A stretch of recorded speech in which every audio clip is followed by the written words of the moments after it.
Matéria 3. Evangelhos.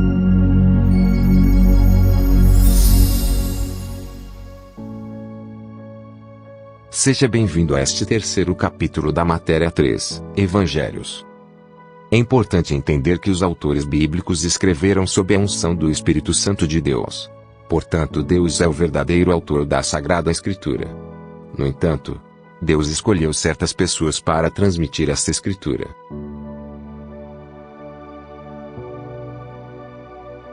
Hoje estaremos falando sobre as 4 pessoas que Deus escolheu para escrever os Evangelhos.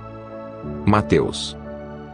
Ele é considerado o autor do Evangelho segundo Mateus, apesar de que no próprio documento não há referência ao seu autor.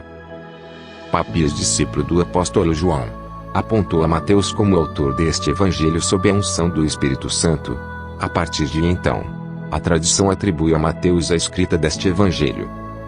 O que sabemos sobre ele, segundo o Evangelho de Marcos, capítulos 9 e 10, é que era um publicano, termo pejorativo para os cobradores de impostos de Roma.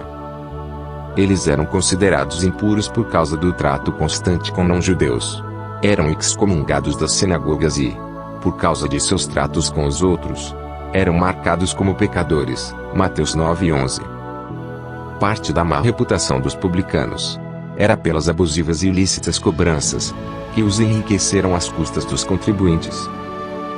Ele também era chamado pelo nome de Levi.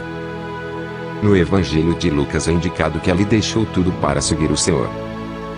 Segundo a tradição, Mateus escreveu o Evangelho inicialmente em hebraico para depois traduzi-lo para o grego. Marcos. Sabe-se que era companheiro de Pedro. Sua profissão é desconhecida. Ele também viajou com Pablo.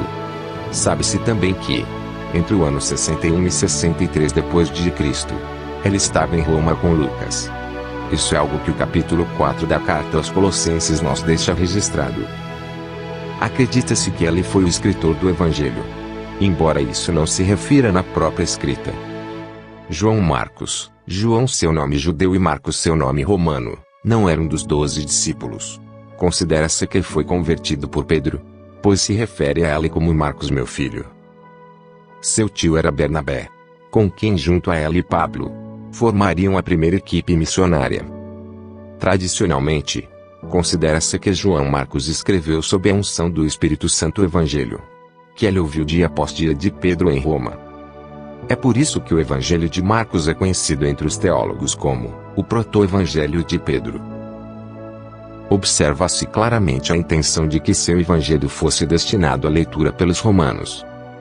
É muito evidente em aspectos como a omissão de referências proféticas do Antigo Testamento, visto que os romanos não as conheciam. Também pelos esclarecimentos feitos sobre determinadas localidades e elementos geográficos, algo que não seria necessário para um leitor judeu. Exemplo, explicação de que o Jordão era um rio, ou que o Monte das Oliveiras ficava em frente ao templo. Lucas. Desde a igreja primitiva, considerou-se que Lucas foi o escritor do Evangelho atribuído a ele. Pablo o chama de um médico querido, e o considera um de seus colaboradores. Lucas o acompanhou por 17 anos. Ele não era um dos 12 apóstolos. Possivelmente conheceu Jesus através do testemunho de um discípulo. Ele é o único escritor não-judeu do Novo Testamento. Segundo vários estudos teológicos, considera-se que uma das principais fontes de Lucas foi Maria, a mãe de Jesus. Ela teria fornecido a ele certas informações que não estão registradas nos outros evangelhos. Também a ele, a tradição atribui a possível autoria do livro de Atos, que muitos consideram uma continuação de seu evangelho. Lucas era um médico grego, possivelmente de Antioquia ou Filipos, apresentando um excelente nível cultural. São precisamente os gregos a quem este evangelho se dirige, aproximadamente no ano 60 depois de Cristo. João. Ele mesmo, o apóstolo João, identifica-se como escritor do Evangelho no final da própria Escritura. Era filho de Zebedeu, e possivelmente de Salomé, que por sua vez, acredita-se que era a irmã de Maria, a mãe de Jesus. João era irmão de Jacobo, Junto com ela trabalhava como pescador. Pedro e André são considerados seus amigos. Alguns até pensam que foram sócios.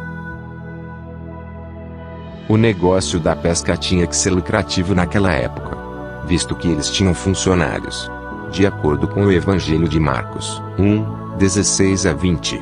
E também pelo fato de que eles tivessem uma casa em Jerusalém. João 19, 27. Ele é um dos discípulos mais mencionados no Novo Testamento. E tanto Marcos quanto Lucas nos dão algumas informações sobre o seu temperamento. Marcos 9:38 e Lucas 9:54. Por um tempo viveu em Jerusalém. Depois foi exilado para a ilha de Patmos. Depois, terminou seus dias, em idade avançada, sendo pastor na igreja de Éfeso. Aproximadamente no ano 90 depois de Cristo.